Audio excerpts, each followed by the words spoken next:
Cuma kamu yang di hati, maka janganlah kau pergi. Janganlah kau pergi, kau takkan terganti. Cuma kamu yang di hati, maka janganlah kau pergi. Janganlah kau pergi. Pertama jumpa, kita masih SMA. Celanaku abu-abu tapi rokmu berpola. Seolah jadi pembeda, aku dikit kamu swasta. Pergaulan berkata, kita beda kasta. Tapi kita chill, bagai es krim ragusa. Cabut sekolah berdua, tak peduli semua. Jalan naik gallon, kita main fisik. Penuh spontanitas, tanpa gladiresik. Lady and the Tramp, kita bagai film Disney. Aku baik-baik saja selama kamu ada di sini. Kurang dari 3, 2 hati, 1 rasa. Jadi bagaimana jika kamu aku jadi kita. Ku memang tak cerdas tapi ku kan kerja keras. Cari kuliah yang jelas agar strata naik kelas. Riz pernah bilang, ini kota keras. Ku kan terus grind, sampai warkop jadi palas. Kau takkan terganti, cuma kamu yang di hati. Maka janganlah kau pergi. Janganlah kau pergi, kau takkan terganti. Cuma kamu yang di hati, maka janganlah kau pergi. Janganlah kau pergi. Best view of my life, you on my tiger sweater. In hardest day, you always make it better. I was stupid but you make me dumber. I mean it girl, would you be my baby lover? Aku tak main-main, butuh kamu bukan lain. Tatapanmu jadikanku Abel yang terbunuh Kain. Ku bukan The Weeknd tapi kamulah my weekend. Joey, Roach, Phoebe, kita lebih dari friends. Hari tanpa kamu bagai sup tanpa sasa. Sebasi minggu pagi tanpa ada Inuyasha. Di sela jarimu jariku pantas berada. Jadi bagaimana jika kamu aku jadi kita. Ku memang tak cerdas tapi ku kan kerja keras. Cari kuliah yang jelas agar strata naik kelas. Riz pernah bilang, ini kota keras. Ku kan terus grind, sampai warkop jadi palas. Kau takkan terganti, cuma kamu yang di hati. Maka janganlah kau pergi. Janganlah kau pergi, kau takkan terganti. Cuma kamu yang di hati, maka janganlah kau pergi. Janganlah kau pergi.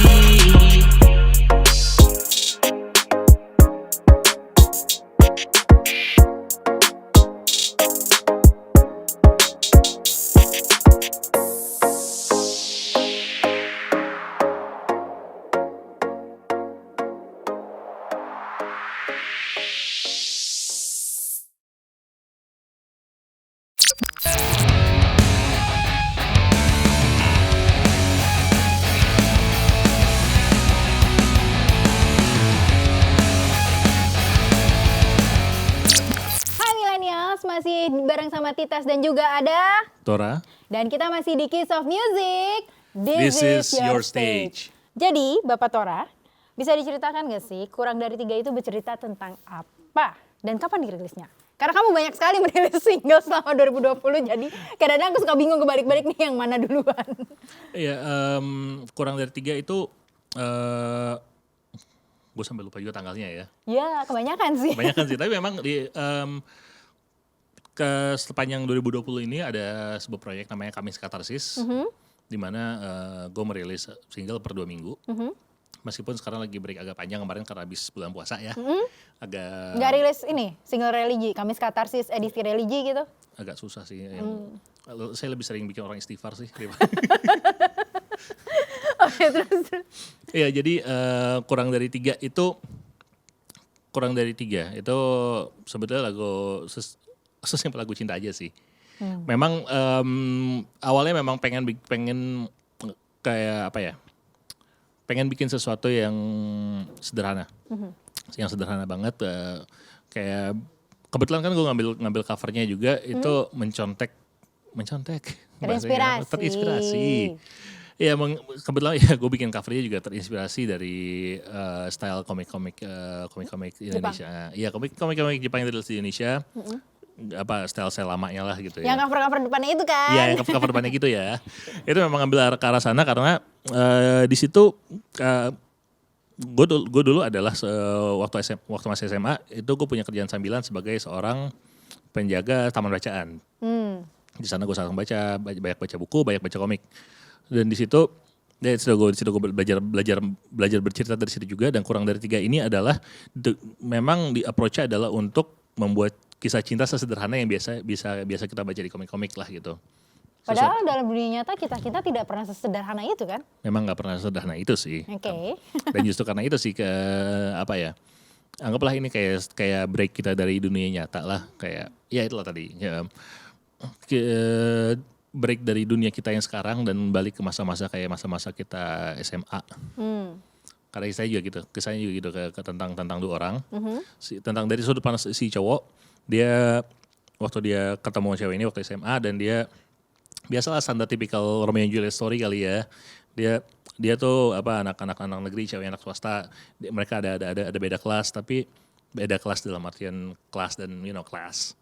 Dan di situ si cowoknya ini berusaha, karena dia naksir banget sama cewek ini, dia berusaha gimana caranya supaya dia bisa upgrade dirinya supaya dia bisa ada di level yang sama dengan cewek ini gitu. Dia berusaha, makanya ada liriknya di mana dia mencoba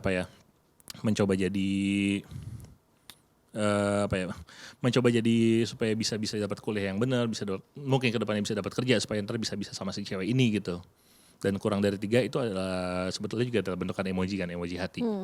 Dan kurang dari 3 dan itu yang memang ditujukan ya udah biar memang kadang-kadang kita pengen, kata kunci itu dari sederhana deh. Kadang-kadang kita bisa naik menjadi sesuatu yang lebih baik dengan alasan sesederhana lo suka sama seseorang. Oke, selain kurang dari 3, kamu juga merilis beberapa single lain. Boleh disebutin nggak ada apa aja? Sebelum kurang dari 3, ini 2019 sih, masih Desember. Jadi agak bocor-bocor 2020 lah. Itu ada LDR. LDR itu singkatan apa sih? Long distance relationship. Lelah dengan ragu. Hai. Yang biasa terjadi di long distance relationship. Oh tetap, ujung-ujungnya LDR-nya yang sebenarnya ya? Iya, ujung-ujungnya LDR sebenarnya. Terus habis itu? Ada 12 November. 12 November. Itu gue rilis sebelum kurang dari 3. Dan yang terakhir banget sebelum bulan puasa. Itu judulnya Keep on Breathing. Oke, itu tentang? Keep on Breathing itu tentang self-doubt sih. Itu lagu gue yang memang agak-agak serius. Tumben. Kalau Keep on Breathing itu adalah ketika lagu yang memang gue tulis ketika gue lagi down banget, gue lagi stres banget, dan apa ya, banyak juga gue dengerin dengan cerita-cerita dari teman-teman gitu tentang mereka, tentang segala macam problematika mereka lah, dari yang masalah keseharian sampai yang agak berat, dan semuanya itu pada dasarnya itu adalah gimana caranya lo butuh istirahat dan ngambil nafas, dan itu memang tujuan lagunya itu seperti itu. Visualisasi lagu dalam kepala gue adalah gimana caranya gue seolah-olah gue di depan kaca ngomong sama diri sendiri gitu. Nunjukin kalau ya you've done well with your life, lo udah banyak banget yang lo lakuin di hidup ini dalam keseharian. Tarik nafas, keep on breathing, karena memang yang nafas itu penting sih, kalau nafas nggak hidup ya. Iyalah, mati kita. Pokoknya berarti kalau keep on breathing itu keep on breathing ya? Breathing ya. Sorry. Itu memang menceritakan lebih tentang agar kita tetap bukan survive sih, lebih untuk we're done good. Kita sudah oke dengan apa yang udah kita lakuin, tapi kita tetap butuh istirahat. Iya, butuh istirahat gitu. Nah, Tora sendiri udah istirahat? Udah istirahat kok. Okay. Selama bulan puasa ini banyak istirahat, banyak refleksi, banyak mawas diri. Oh wow, sebuah ini ya, sebuah self care, me time, sekaligus ini ya, introspeksi diri. Introspeksi ya, meskipun sebetulnya ketika dalam masa istirahat pun, masa istirahatnya dipakai buat produksi juga sih. Ya udahlah ya, yang penting kan tetap produktif di masa pandemi. Itu dia. Oke, nah kalau misalnya yang 12 November itu, 12 November itu katanya bercerita tentang seorang ayah. Pokoknya tentang ayah.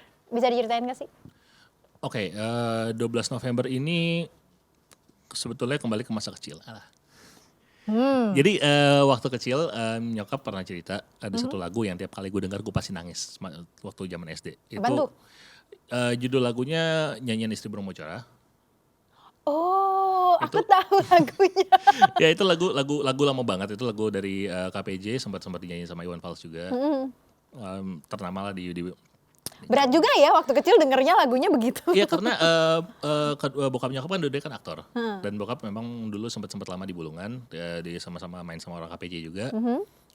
Jadi gue banyak denger lagu dari situlah, dari rekaman-rekaman itu gitu. Dan lagu ini ketika gue mendengarkan lagu ini gue teringat lagi lagu itu.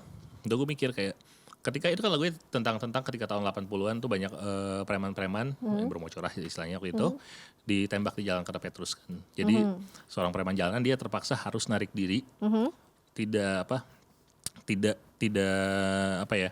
Tidak di jalanan lagi biar dia bisa survive supaya dia bisa tetap hidup buat anaknya gitu. Makanya dia minta si anaknya untuk berhenti sekolah dulu. Dan di sini gue membayangkan lah kayak ini kayak misalkan kalau di relevansinya sekarang gimana nih gitu. Kayak anaknya apakah dia tetap ada di masalah itu atau enggak. Dan di situ verse pertama tuh memang menceritakan tentang si anak itu. Di mana dia kehidupannya tidak lebih baik daripada ayahnya, dia masih di jalanan, masih punya kehidupan yang keras seperti itu dan mendapatkan uang dari hal-hal ilegal. Dan dia karena situasi jalan juga tidak baik, dia minta anaknya untuk berhenti sekolah dulu. Tapi dia minta cuma berhentinya untuk berhenti sementara. Istirahat setahun 2 tahun gak usah sekolah, papa ngumpulin duit. Habis itu sekolah lagi. Habis itu nanti duitnya kamu pakai buat sekolah lagi gitu. Tapi sekarang kamu tahan dulu gak usah sekolah ya gitu. Itu untuk verse 1-nya, dan verse 2-nya itu tentang dari pandangan dari anaknya yang sekarang sudah bisa lebih baik. Bisa punya kehidupan yang oke gitu. Lebih baik daripada ayahnya dan kakeknya yang tadi ada di lagu yang membuatku nangis ketika kecil itu. Dan ini balik lagi ke judulnya 12 November karena 12 November itu hari ayah. Jadi gue kira 12 November itu ada sesuatu gitu loh dari Tora, entah ulang tahun siapa gitu. Enggak, 12 November itu hari ayah, jadi memang arahnya ke sana. Dan di sini juga kayak tadi gue bilang kan, ditanya kan kenapa lebih suka bahasa Indonesia bahasa Inggris. Dan di lagu ini gue tunjukkan bahwa ketika anaknya atau cucunya nih, bahkan cucunya ini ngomong, dia liriknya adalah sebagian pakai bahasa Inggris. Karena dia adalah anak yang jatuhnya adalah udah jadi anak sekarang lah. Di situ dia, karena itu gue nulisnya dari pakai bahasa Inggris. Dari sudut pandang anak sekarang yang terbiasa berbahasa Inggris. Iya. Ketika di sisi bapaknya ya dia pakai bahasa Indonesia aja gitu. Dan di situ juga yang tadi gue bilang, mungkin balik ke tips lagi ya. Ketika menggunakan pergantian bahasa itu memang ada tujuannya juga gitu, ada purpose-nya. Dan di sini purpose-nya adalah untuk menghantarkan cerita itu.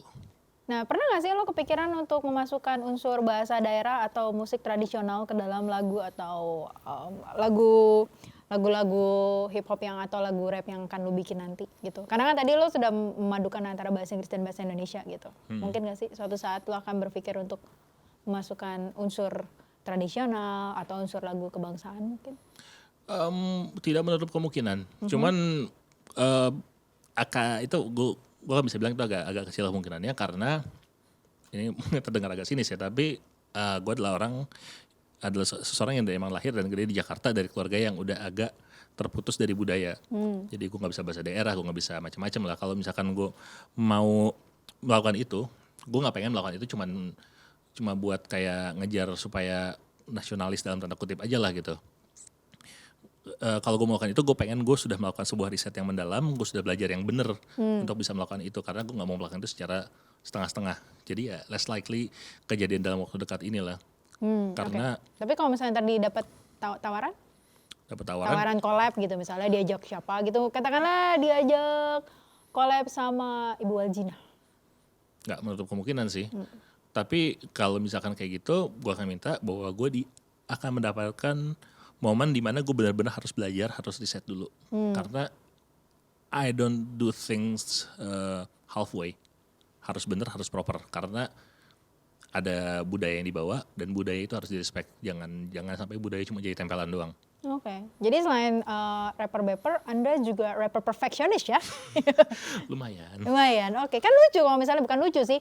Mungkin akan menjadi sesuatu yang menarik ketika Tora mungkin berkolaborasi dengan musik keroncong gitu, rap dengan musik keroncong mungkin loh, ini just an idea gitu. Nggak menutup kemungkinan, memang ada keinginan ke arah sana, memang udah lama sih ada keinginan buat berkolaborasi dengan musisi-musisi yang di luar zona nyaman. Dan tapi itu tadi butuh waktu dan butuh riset. Nah, ngomong-ngomong soal single, kita lanjut ke album aja lah ya. Kan tadi udah ngomongin single ya. Nah, Kalau misalnya ke album yang sebelumnya yang Melancholia itu bisa ceritain nggak sih itu rilisnya kapan dan ada berapa lagu? Itu total ada 7 lagu. Itu rilis kurang tahun lalu lah, kayak harusnya pas tahun lalu lah. Itu semuanya memang ada apa ya? Itu ada cerita tersendiri sebetulnya. Lagunya itu kan melankolis banget ya, album melankolis banget, patah hati banget lah gitu. Emang lagi patah hati atau lagi melankolis aja pada saat bikin itu atau emang lo sengaja mau ngeset image gue ada sebagai rapper baper yang emang melankolis gitu? Bukan dari semuanya mungkin ya. All in ya Nek? All in ya. Tapi Melancholia itu memang ada sebuah ceritanya sendiri. Maksudnya sebuah cerita sendiri adalah bahwa semua lagunya dari itu memang tersusun dalam satu lagu sampai lagu terakhir itu tersusun dalam sebuah cerita yang utuh, nggak benar-benar digambarkan secara gamblang, again. Tapi kalau misalkan didengarkan sesuai dengan maunya gue adalah itu memang ada ceritanya. Paling nggak emosinya berjalan secara sebuah cerita gitu.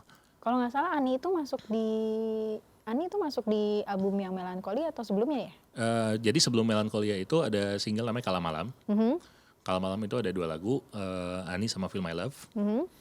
Harusnya dari Kala Malam itu langsung nyambung ke Melancholia. Cuman waktu itu keputus karena Go Ahead Challenge. Karena Go Ahead Challenge keputus, jadi kayak oh ya udah ini di pending dulu aja rilisnya. Konsen sama Go Ahead Challenge. Dan kebetulan setelah itu kan ada jalan-jalan dikit lah, ada tour dikit dan segala macam. Jadi agak fokus di situ dulu, baru akhirnya kita balikin ke situ, ke Melancholia. Dan di situ Ani sama Feel My Love masuk situ. Nah dari album Melancholia ini ada satu single yang kebetulan juga favorit saya. Iya si Melancholia itu. Itu di single itu nggak tahu ya, kalau mungkin nanti teman millennials bisa ngecek di digital streaming favorit ada albumnya Tora yang judulnya Melancholia dan itu bisa dicek.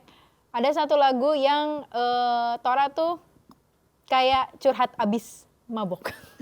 Jadi gini loh millennials, kayak bayangkan kamu habis mabui terus kamu kayak drunken call atau drunken text. Nah itu yang terjadi ketika kamu mendengarkan lagu tersebut. Nah coba Tora boleh dijelaskan nggak sih itu lagu dari judul, dari isinya itu memang terinspirasi dari apa sih? Atau emang berdasarkan pengalaman pribadi lu mungkin pernah drunken text atau drunk call gitu-gitu? Oke, Melancholia ya. Melancholia itu sebetulnya bisa dibilang sebuah lagu yang tidak tradisional karena memang tidak ada strukturnya. Karena dasarnya itu cuman gue drunk call dalam tanda kutip di atas sebuah beat gitu. Iya, kayak nggak nge-rap, kayak cuman curhat. Iya, memang itu yang pengen pengen disampaikan karena tadi gue udah bilang kan ini album ini adalah bisa dibilang sebuah film panjang lah. Ada sebuah cerita di situ. Dan Melancholia ini adalah pembukanya. Pembukanya adalah adegan di mana si karakter di situ, si cowok melankolis itu. Yang totally bukan gue. Masa? Totally bukan gue. Masa? Masa nggak pernah drunk text atau drunk call? Nggak pernah, bisa langsung tidur. Oh ya baik. Ya biasa di situ dia melakukan drunk call itu untuk membuka album itu. Sekaligus setting up the mood. Itu sih. Jadi memang lagunya agak susah untuk didengarkan on its own, itu memang harus didengarkan sebagai bagian full dari albumnya sendiri gitu. Nah jadi buat teman milenials yang penasaran silakan coba cek di digital streaming favorit kalian album dari Tora yang berjudul Melancholia dan coba dicek singlenya yang judulnya Melancholia. Ya, kamu akan mengetahui kenapa saya bisa bilang itu seperti Tora dangkol ke pacarnya, gebetannya atau siapapun. Pokoknya kalian harus denger deh. Lagu penutup dari segmen kita yang kedua ini adalah LDR atau Lelah Dengan Ragu. Coba ceritakan secara singkat sebelum kita menutup segmen ini tentang apa sih si Lelah Dengan Ragu ini? Lelah Dengan Ragu ini adalah sesuai judulnya adalah tentang LDR. Pengalaman pribadi lagi mas? Oh banyak. Oh wow, sangat baper ya Nek. Ya itu tentang LDR, tentang kegagalan di LDR itu. Dan